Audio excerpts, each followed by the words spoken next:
बुलाऊंगी हमारे सबसे छोटे नवाब दीपक रमूला साहब, जो 22 साल के हैं सर। एक फ्यूल है उनके पास जिसके ऊपर वो लाइफ लेसन्स करते हैं और कहीं कहीं वो झलकती है उनके कविता में। बहुत मुश्किल है सर और मनोज जी के बाद किसी जगह को लेना, क्योंकि मुझे सच में ऐसा लग रहा है जैसे वो घर पे मेहमान आते थे और बाहर बड़े बड़े जूते रहते थे और बचपन में हम लोग पैर डाल के उन जूतों में फिट होने की कोशिश करते थे और सोचते थे कि चलो चलते हैं। आज वही मुझे वो डर लग रहा है कि इतनी बड़ी जूतों को मैं कैसे संभालूंगा और कैसे मतलब आगे राह मिलेगी। पर मनोज जी के बाद शुरू करना बहुत मुश्किल है, क्योंकि ये फ्लाईओवर आपको लेके जाते हैं मैं सड़कों के बाद गलियों से गुजरने वाला इंसान में से हूँ पर बहुत मनोज जी मतलब मेरे बहुत ज़्यादा एक आइडल रहे हैं। इनके शब्दों ने मुझे हमेशा से इंस्पायर किया है और आज मैं आपके साथ सामने जो बैठा हूँ उसमें एक बहुत बड़ा हिस्सा जो है वो मनोज जी के लिए भी है और मनोज जी की वजह से भी है। मैं अभी रिसेंटली पंजाब गया था और फिरोजपुर में एक जगह है हुसैनी वाला, जहाँ इंडिया और पाकिस्तान का बॉर्डर लगता है। वाघा बॉर्डर भी है, मैं वाघा बॉर्डर भी देखने गया। पर फिरोजपुर की खासियत ये थी कि फिरोजपुर में इंडिया पाकिस्तान वाले इतनी दूरी पे बैठे थे, एक बस एक वाइट सी एक लाइन जो है जो किसी ने पेंट से खींच दी है, उतना सी डिस्टेंस है दोनों मुल्कों के बीच में। और वहाँ बैठकर जो महसूस मैंने किया वो कहीं ना कहीं इस पुरानी गज़ल के कुछ और नए शेरों में डाला है। आप सुनिएगा और बताइएगा कि ठीक है या नहीं।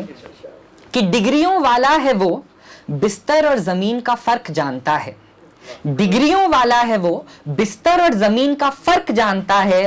रहने को जिंदा जगह नहीं उसके पास, इसीलिए 2 गज जमीन मांगता है। रहने के लिए जिंदा जमीन नहीं उसके पास, इसलिए 2 गज जमीन मांगता है। घुटने कंधे जोड़कर कब तक रातें काटेगा, कब तक सोएगा। घुटने कंधे जोड़कर कब तक रातें काटेगा, कब तक सोएगा। रहम करो जो सुकून की खातिर अब कब्र मांगता है। रहम करो जो सुकून की खातिर अब कब्र मांगता है। डिग्रियों वाला है वो, जमीन और बिस्तर का फर्क जानता है। और तीसरा है आगे। उजड़े हुए महल देखे उसने, उजड़े हुए महल देखे उसने, जलती बस्तियां देखी। उजड़े हुए महल देखे उसने, जलती बस्तियां देखी। चीखें सुनी बहुत, क्या बुरा जो अब किलकारियां मांगता है। क्या बुरा जो अब किलकारियां मांगता है। रहने को जिंदा जगह नहीं उसके पास, इसलिए 2 गज जमीन मांगता है। डिग्रियों वाला है वो, जमीन और बिस्तर का फर्क जानता है। कि बंटवारा हो गया भुला दो, कि बंटवारा हो गया भुला दो, आगे बढ़ो थाम लो।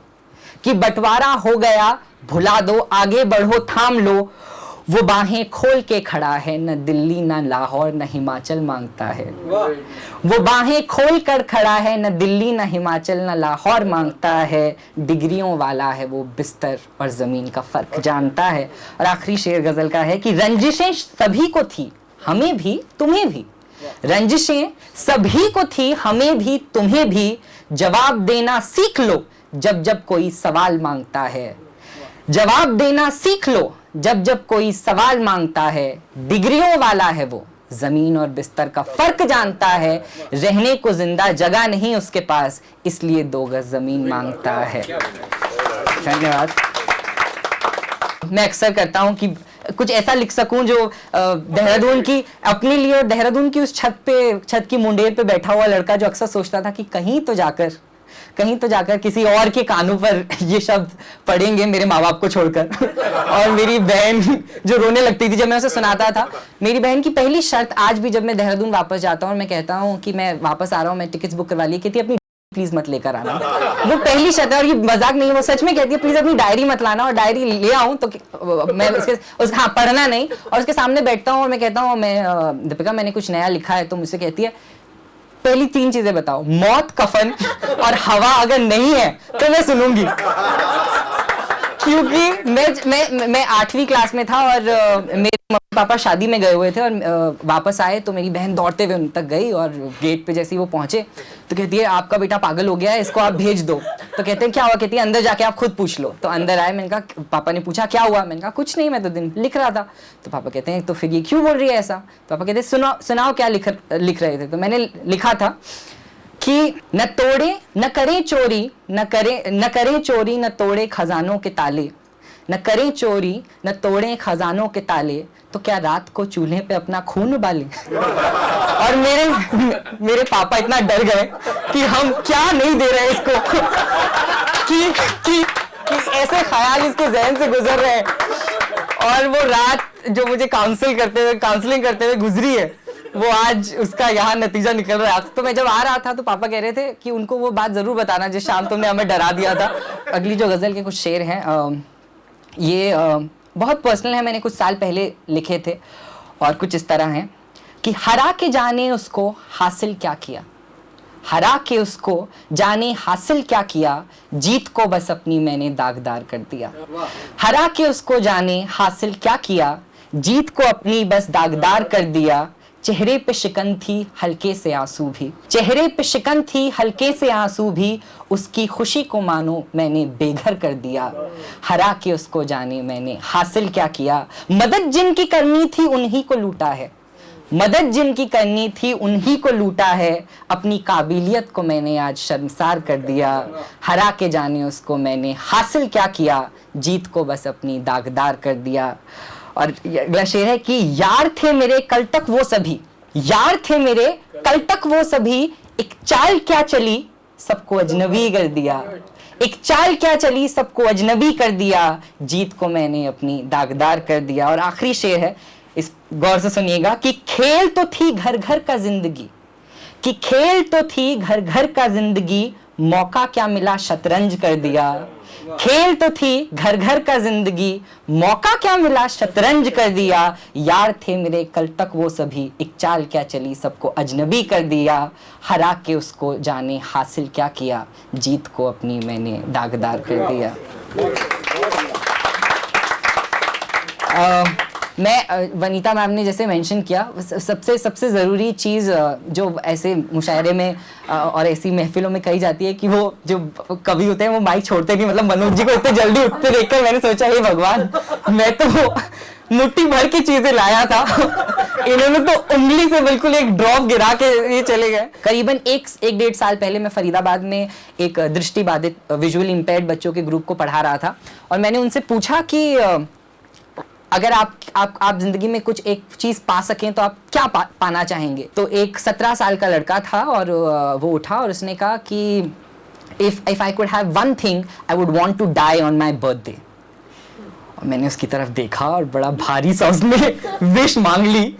तो मैंने और वो ख्याल में कितनी कोशिश की, मैंने करीबन 15-20 हज़ार बच्चे अब तक पढ़ा लिए हैं लाइफ में, और अब तक वो मेरे जहन से उसका वो ख्याल नहीं निकला कि बर्थडे के दिन मैं मरना चाहता हूँ एंड ऑल ऑफ दैट।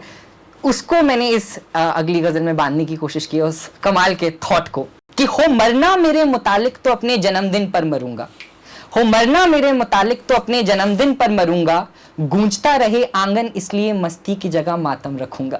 हो मरना मेरे मुतालिक तो अपने जन्मदिन पर मरूंगा, गूंजता रहे आंगन इसलिए मस्ती की जगह मातम रखूंगा। की आदत बुरी है बचपन से बैठा रहूं इस दिन, की आदत बुरी है बचपन से कि बैठा रहूं इस दिन, इसलिए एक टक घूर कर दुनिया के तमाशे को देखता रहूंगा। आदत बुरी है बचपन से कि बैठा रहूं इस दिन, बर्थडे के दिन जैसे बच्चे होते हैं कुछ काम नहीं करना, तो आदत बुरी है बचपन से कि बैठा रहूं इस दिन, इसलिए एक टक दुनिया के तमाशे को घूरता रहूंगा। मेहमानों से कमरे लबालब भरे हों, मेहमानों से कमरे लबालब भरे हों, आज फिर वही नवाबी चाहत करूंगा। हो मरना मेरे मुतालिक तो अपने जन्मदिन पर मरूंगा। और बाजू, ये शेर सुनिएगा कि बाजुओं को जिनकी पकड़ के कद लंबा हुआ मेरा, कि बाजुओं को जिनकी पकड़कर कद लंबा हुआ मेरा, कंधों पे उनके शान से दोबारा चढ़ूंगा। बाजुओं को जिनकी पकड़ के कद लंबा हुआ मेरा, कंधों पे उनकी शान से दोबारा चढ़ूंगा। हो मरना मेरे मुतालिक तो अपने जन्मदिन पर मरूंगा। मेहमानों से कमरा लबालब भरा हो, आज फिर वही नवाबी चाहत करूंगा। आखिरी शेर है कि दुआएं मांगी लंबी उम्र की इस तारीख हर बरस, कि दुआएं मांगी लंबी उम्र की इस तारीख हर बरस, देखूं तो कैसा लगे जो इसी दिन मरूंगा। कि हो मरना मेरे मुतालिक तो अपने जन्मदिन पर मरूंगा, गूंजता रहे आंगन इसलिए मस्ती की जगह मातम रखूंगा। मैं वैसे तो बहुत छोटा हूँ और ना ही मैं इस दौर से गुजरा हूँ जिसमें मेरी अगली गज़ल है। ये है एक हस्बैंड और वाइफ के बीच की कॉन्वर्सेशन जो मैंने कैप्चर करने की कोशिश। हाँ तो मैं थोड़ी हाँ तो मैं छोटे मुंह बड़ी बात वाली गुस्ताखी कर रहा हूँ क्योंकि आप सब शायद मुझसे ज़्यादा जानते हैं, पर मेरा घर अपने आप में, मेरे मम्मी पापा बड़े अच्छे इंस्टीट्यूशन थे तो मैंने उनकी नोक झोंक को इसमें बांधने की कोशिश की है और कुछ इस तरह है कि मेरे तय किए हुए कपड़ों पे सिलवटें भी नहीं पड़ती, चाहे तो आजमा के देख लो। मेरे तय किए हुए कपड़ों पर सिलवटें भी नहीं पड़ती, चाहे तो आजमा के देख लो। कभी तो लोगों के सामने मेरी हाँ में हाँ मिला के देख लो। मेरे तय किए हुए कपड़ों पे सिलवटें भी नहीं पड़ती, चाहे तो आजमा के देख लो। कभी तो लोगों के सामने मेरी हाँ में हाँ मिला के देख लो। मेरे पापा अक्सर ये कहते थे कि तुम्हें तो आयन करने पड़ते हैं कपड़े, मैं तो तय कर दूं तो सारी सिलवटें गायब हो जाती है। तो वो वहां से कि शौहर सोचते हैं बीवी घर पे मौज करती है, कि शौहर सोचते हैं कि बीवी घर पे मौज करती है, सहती है वो कितना कभी गैस पे कोहनी हथेली उंगलियां जला के देख लो। शौहर सोचते हैं कि बीवी घर पे मौज करती है, सहती है वो कितना कभी गैस पे कोहनी हथेली उंगलियां जला के देख लो। ये तुमसे खुश नहीं होंगी पैंतरे सभी आजमा लिए। अब शौहर कह रहा है कि ये तुमसे खुश नहीं होंगी पैंतरे सभी आजमा लिए, जेवर साड़ी गाड़ी तुम इन्हें कोहिनूर दिला के देख लो। ये तुमसे खुश नहीं होंगी पैंतरे सभी आजमा लिए, जेवर साड़ी गाड़ी तुम इन्हें कोहिनूर दिला के देख लो। और बीवी कहती है जवाब में कि मरती हैं बहुत इन पे लड़कियां दहाड़ भरते हैं, कि मरती हैं बहुत इन पे लड़कियां ये दहाड़ भरते हैं, एक बार उन लड़कियों को मुझसे मिला के देख लो। कि मेरे तय किए हुए कपड़ों पे सिलवटें भी नहीं रहती, चाहे तो आजमा के देख लो। कभी तो लोगों के सामने मेरी हाँ में हाँ मिला के देख लो। और मरती हैं बहुत इन पे लड़कियां ये दहाड़ भरते हैं, कभी एक बार उन लड़कियों को मुझसे मिला के देख लो। और आखिरी, मेरी मम्मी हमेशा जीत जाती थी तो आखिरी शेर मैं अब बीवी की तरफ से ही कह रहा हूं। देखती हैं तुम्हारे घर लौटने की राह सिर्फ बीवियां, चाहे तो सौतनों को पूरी दुनिया घुमा के देख लो। देखती हैं तुम्हारे घर लौटने की राह सिर्फ बीवियां, चाहे तो सौतनों को पूरी दुनिया घुमा के देख लो। मेरे तय किए हुए कपड़ों पे सिलवटें भी नहीं पड़ती, चाहे तो आजमा के देख लो। कभी तो लोगों के सामने मेरी हाँ में हाँ मिला के देख लो। मेरे पापा ने कहा था जिस दिन तुम्हें लड़की, जिस दिन मतलब तुम्हारे रिश्ते के लिए कहीं जाए, प्लीज बस यही वाला मत सुनाना वरना रिश्ता होते होते टूट जाएगा। एक आखिरी जो गजल कुछ शेर पढ़ रहा हूं मैं। रात की पहरेदारी में चांद है, उसकी कोई मजबूरी तो नहीं। रात की पहरेदारी में चांद है, उसकी कोई मजबूरी तो नहीं। मैं तुमसे प्यार करता हूं, तुम भी मुझे चाहो, ऐसा जरूरी तो नहीं। कि रात की पहरेदारी में चांद है, कहीं उसकी कोई मजबूरी तो नहीं। मैं तुमसे प्यार करता हूं, तुम भी मुझे चाहो, ऐसा जरूरी तो नहीं। कि जमाने को जब तक खबर मिलेगी हमारे फसाने की, जमाने को जब तक खबर मिलेगी हमारे फसाने की, तू मुझे याद भी रख पाए, ऐसा जरूरी तो नहीं। कि रात की पहरेदारी में चांद है, कहीं उसकी कोई मजबूरी तो नहीं। और ये अगला शेर ध्यान से सुनिएगा और अच्छा लगे तो वाहवाही कीजिएगा। कि चौक से दहलीज तक कई लोग आते हैं, कि चौक से दहलीज तक कई लोग आते हैं, हर चेहरे में तेरा चेहरा मिले, ऐसा जरूरी तो नहीं। कि चौक से दहलीज तक कई लोग आते हैं, हर चेहरे में तेरा चेहरा मिले, ऐसा जरूरी तो नहीं। मैं तुमसे प्यार करता हूं, तुम भी मुझे चाहो, ऐसा जरूरी तो नहीं।